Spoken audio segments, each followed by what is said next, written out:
آج ہمارے پاس ایک ایسی کہانی ہے جو سیدھا لوزیانا کے دلدلوں کی گہرائیوں میں لے جاتی ہے، جی۔ اور انسانی فطرت کے کچھ آپ کہہ سکتے تاریک گوشوں میں بھی۔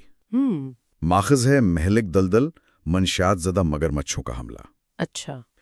یہ شروع تو ہوتی ہے ایک یادگاری سفر کے طور پر، لیکن پھر بہت جلد ایک ڈراونے خواب میں بدل جاتی ہے۔ جی، کہانی کی جو مرکزی کردار ہے کائل، وہ ایک بائیولوجی کی طالبہ ہے اور وہ اپنے بھائی کی موت کے صدمے سے گزر رہی ہے۔ اچھا۔ تو وہ اپنے دوستوں کے ساتھ ایک چھوٹے چارٹر طیارے میں بیٹھتی ہے۔ مقصد یہ ہے کہ لوئیزیانا ایورگلیڈز کے وہ جو وسیع علاقہ ہے نا، وہاں بھائی کی راکھ بہا سکے۔ مطلب ایک بہت ہی ذاتی اور ظاہر غمگین مشن۔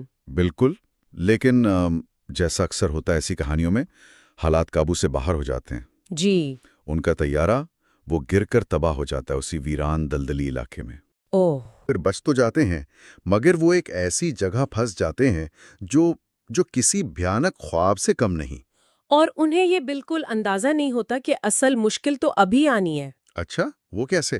قریب ہی، مطلب دریا کے اوپری حصے میں DEA یعنی ڈرگ انفورسمنٹ ایڈمنسٹریشن، جی، انہوں نے منشیات کے ایک بڑے ذخیرے پر چھاپا مارا تھا، اور اس کارروائی میں ہوا یہ کہ بہت بڑی مقدار میں میتھمفیٹامین پانی میں بہہ گئی ہے۔ اوہ۔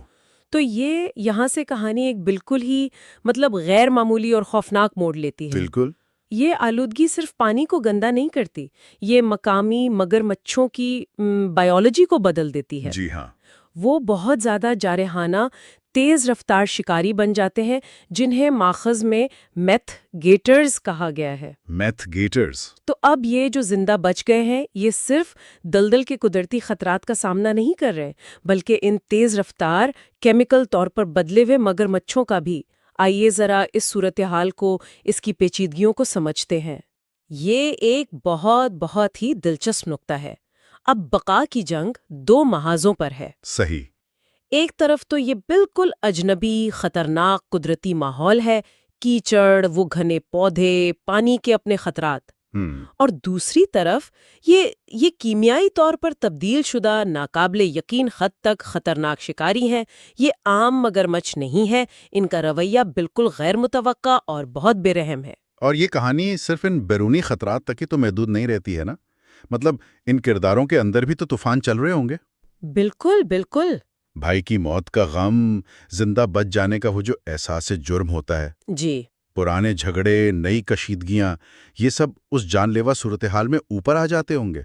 کیا ماخوذ اس اندرونی کشمکش پر بھی کچھ کہتا ہے؟ جی ہاں، بالکل۔ یہ کہانی کی ایک بہت